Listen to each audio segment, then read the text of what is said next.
Bienvenido a Vino para Inspirar, Bolívar. Gracias por la invitación, gracias por con su programa y con sus acciones generar también conciencia, generar cultura. Es algo que yo siempre he resaltado, que el rol de los medios de comunicación es imprescindible para cambiar ciertos comportamientos. Las personas cambian sus comportamientos a partir del conocimiento, y qué mejor que los medios de comunicación para trasladar el conocimiento hacia quienes lo escuchan, hacia quienes lo sigan. Así que gracias una vez más por la invitación. Claro que sí, de eso es Vino para Inspirar, un espacio de comunicación que no solamente entretiene, sino también que educa, y estamos alineados precisamente a todos esos objetivos que desde la ONU se manejan, ¿no? Y en este caso, pues, el tener acceso, ¿no?, a una vida de calidad, y en este sentido, hablar en particular sobre el acceso al agua, un líquido vital. Mira, ¿para qué nomás no necesitamos el agua? Para las funciones más básicas como seres humanos, para la agricultura, para la generación de energía incluso. Pero a pesar de la importancia que existe, yo creo que es un recurso que empieza a escasear, y que en algunas partes del mundo no cuentan con este, Bolívar. Hay que crear conciencia. Sí, ese dato es importante, que en algunas partes del mundo no cuentan, casi el 30% de la población no tiene acceso a agua segura. Eso es gravísimo, porque la tecnología avanza tanto, en los tiempos modernos nos exigen tanto, y no tenemos agua segura en el 30% de la población. Así que es una situación grave, y nuestro país no está alejado de ese porcentaje también. Eso precisamente, en nuestro país, ¿cómo estamos en cuanto al acceso al agua? Bien, nosotros tenemos cifras que nos hablan de que la cobertura de agua potable en el sector urbano está en alrededor del 85-87%. Es decir, que hay un 15% de pobladores del área urbana que todavía no tienen agua segura. Y en el rural la cifra se duplica, llega casi al 30% de personas que no tienen agua segura. ¿Y qué significa el no tener agua segura? Significa la posibilidad de enfermedades, significa dificultades para el crecimiento normal de los niños, de los jóvenes, para que puedan también continuar su etapa de educación, de madurez, y significa estar expuesto a enfermedades como la diarrea, el cólera, la disentería, la fiebre tifoidea y la misma poliomielitis, que son transmitidas por aguas contaminadas. Junto a temas de diarreas y problemas relacionados con consumir agua contaminada, que casi llegan al millón de personas que se tiene un registro en el año. O sea, casi 1 millón de personas en el mundo anualmente mueren por problemas que se originan por agua insegura, como la diarrea, por ejemplo. Y lo que lamentamos, ¿no? Mucho ese tipo de muertes que pueden haberse prevenido, ¿no? Digo, o sea, deberíamos en pleno siglo XXI que todas las personas, y ya no hablemos del mundo, hablemos en nuestro país, todavía qué falta para que este líquido tenga acceso, cuando tenemos ríos, esteros, o sea, tenemos grandes extensiones de humedales en Ecuador. Sí, bueno, nosotros tenemos ese concepto de que el agua está en los ríos y en los esteros. Pero ahora que tengo la oportunidad, estoy viviendo en Quito por mis temas laborales, sí, y he tenido la oportunidad de conocer los páramos.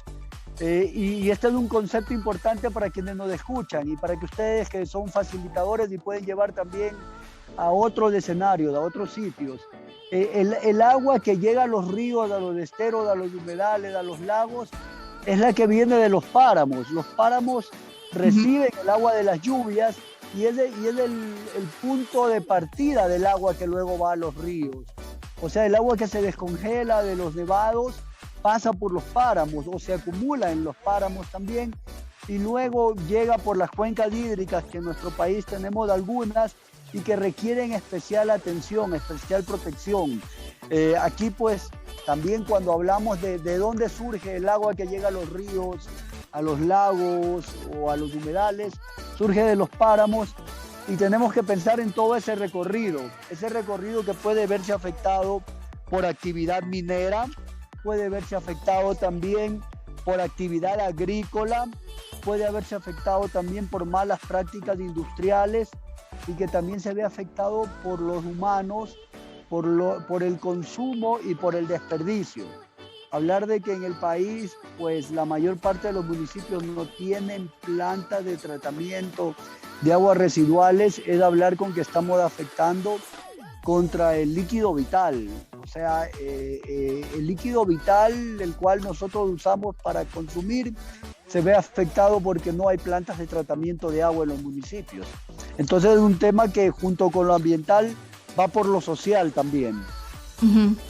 Ok, y desde el Ministerio del Ambiente, ¿qué están haciendo? Estamos conversando con Bolívar Coloma, ingeniero ambiental, asesor del Ministerio del Ambiente. En este sentido, ¿qué se está haciendo ya en la actualidad? Entiendo que están en una campaña también, precisamente por la Semana del Agua, ¿no? Que se conmemora en estos días. Correcto, sí. Esta es la Semana del Agua. En la Semana del Agua estamos trabajando mucho en la concienciación hacia el ciudadano. Es verdad que también nuestros hábitos de consumo tienen que cambiar. Solo les quiero dar una cifra. El promedio, hay un promedio en el que Guayaquil y Quito consumen agua que está cercano a los 400 litros por día de agua. Eso es altísimo. En Europa se consume 240 litros de agua por día y queremos llegar mediante la concienciación. Y más allá de que queremos llegar, tenemos que llegar a ser usuarios responsables, a no superar los 150 litros de agua por día.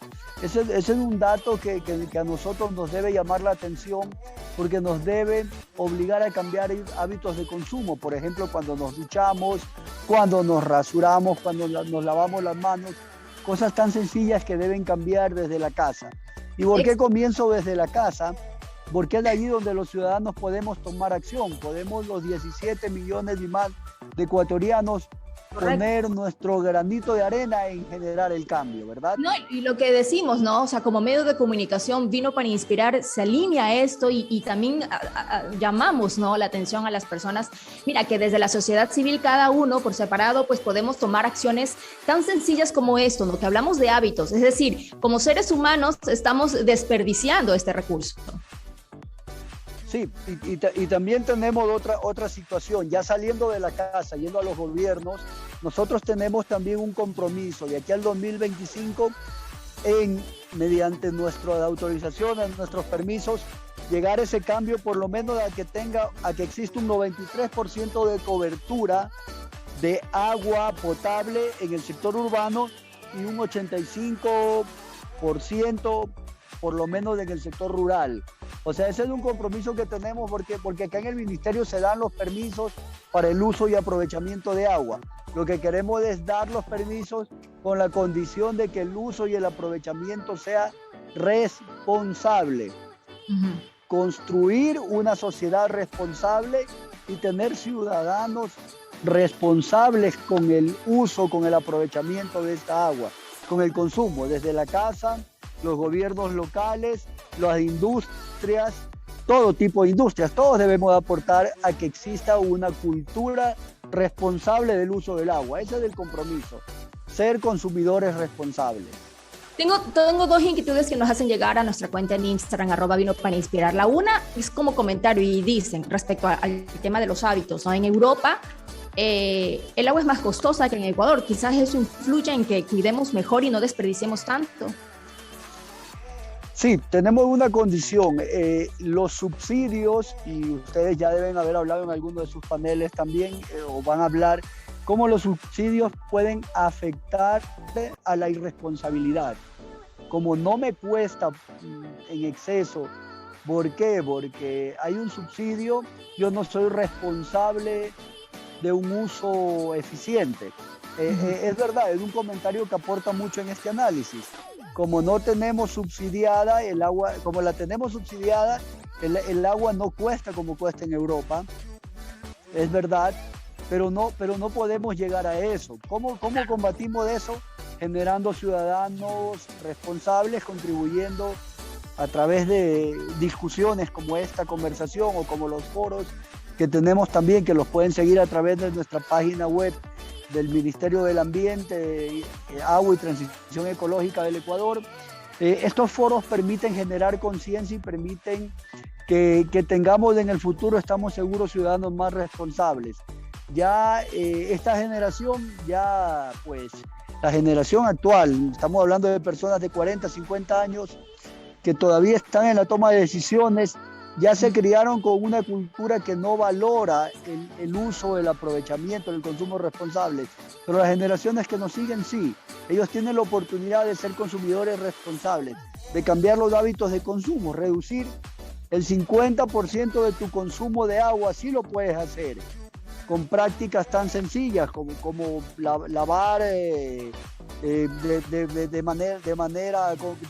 un lavado sencillo con la llave cerrada. Muchas personas lavan con las llaves abiertas, lavar los carros con la manguera.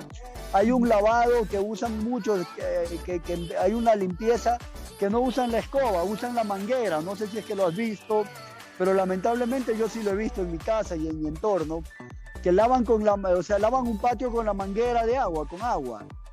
No, es un desperdicio. En el momento en que nos cueste o se triplique el costo del agua, vamos a hacer conciencia. No queremos llegar a eso, ¿verdad? Podemos limpiar sin necesidad de usar agua en exceso. Ese es el compromiso, controlar el uso diario del agua. Y creo que por allí podemos partir para tener una sociedad más justa también, porque hay gente que sí necesita el agua.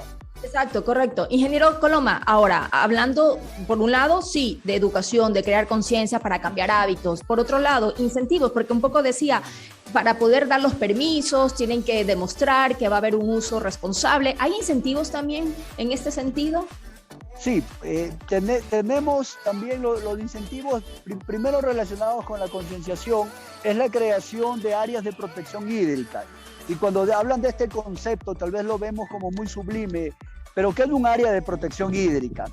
Es un sitio que va a estar demarcado donde se va a prohibir, por ejemplo, la agricultura que aporte con pesticidas a la afectación del recurso hídrico, donde no se va a poder instalar plantas industriales, donde no se va a poder instalar plantas de tratamiento. Vamos a ir en el 2021 al 2025 de 11 áreas de protección hídricas a 28. O sea que vamos a incrementar 17 áreas de protección hídrica en el país. ¿Y en qué aporta esto al fortalecimiento? O como tú decías, al incentivo, que quien es custodio de un área de protección hídrica va a tener asegurada la sostenibilidad del agua y que el agua no le va a llegar a costar su tratamiento, no le va a costar también su consumo en exceso, porque está siendo el protector. Yo protejo algo que luego me va a dar mis beneficios. Es algo parecido a sembrar un árbol, ¿verdad? A sembrar un bosque. Vamos a sembrar áreas de protección hídrica. Puede sonar sublime, pero es el concepto que nos permite asegurar el recurso para las futuras generaciones. Sí, totalmente. Y sanciones también para aquellos que no respetan, no cuidan, de repente por acciones irresponsables o negligentes que contaminen estas fuentes. Sí, bueno, la educación también tiene que ir, antes decían con una mano la acaricia y con la otra el látigo. ¿Te acuerdas? No hay que masacrar, obvio, pero no, sí hay. Tampoco, sí. Pero sí, tiene que ir el incentivo junto con la sanción. Actualmente la norma establece hasta 80 salarios básicos de multa cuando hay, 100 salarios básicos, perdón, de 100 a 200 salarios básicos. Estamos hablando de hasta $80,000 de multa cuando hay una contaminación de un recurso hídrico o de una fuente de agua con alguna sustancia química o con alguna actividad industrial. Entonces, las sanciones están más estrictas. Desde el 2019 está vigente el Código Orgánico del Ambiente. Hay sanciones de hasta $80,000, que son 200 salarios básicos, al que contamina el agua. Entonces, sí, junto con la preservación, junto con establecer áreas de protección, junto con concienciación, tú lo has dicho muy claramente, también necesitamos ser más estrictos y creo que a ningún empresario le agradaría ser multado con $80,000 junto con la clausura de su actividad contaminante por afectar un recurso hídrico. Así que la sanción existe, Carla, y tenemos que ser más fuertes también en denunciar. Las denuncias con fotos, con videos, también deben permitir a las autoridades tomar acciones de control. Ok, ingeniero Bolívar Coloma, muchísimas gracias por haber estado en Vino para Inspirar. Quizás algo más para poder concluir la entrevista que quisiera compartirnos. Sí, bueno, tenemos que inspirar a las futuras generaciones en ser consumidores responsables. Si tú en tu casa, amigo que nos escuchas, acostumbrabas a barrer con la manguera o a barrer con agua, cambia, barre de la manera convencional con una escoba y luego utiliza un trapo, un paño. Asimismo, como lavar o la limpieza de artículos, mira si puedes lograr que baje el consumo de agua en tu casa, y eso lo puedes medir porque te va a venir en la planilla. Y tú mismo date una condecoración, date un abrazo fortalecedor con tu hijo, que puede ser un consumidor responsable. No esperes que te cueste 2 o 3 veces más el agua para que seas responsable en su uso. Hazlo de manera natural, hazlo de manera convincente y dale un buen ejemplo a tus hijos, a tus hermanos, a tus vecinos también. Ese podría ser el legado que dejemos a nuestras futuras generaciones. Muchísimas gracias, ingeniero Bolívar Coloma, Vino para Inspirar, por habernos acompañado. Y por supuesto, cuente con este espacio para seguir compartiendo este tipo de información, para también crear conciencia, educar a las personas en todo lo que tiene que ver con el cuidado de nuestro ecosistema. Hablemos pues de todo lo que nos rodea para poder vivir y convivir en este planeta Tierra. Muchísimas gracias, hasta pronto. Gracias, Carla, hasta pronto. Me despido con un fuerte abrazo.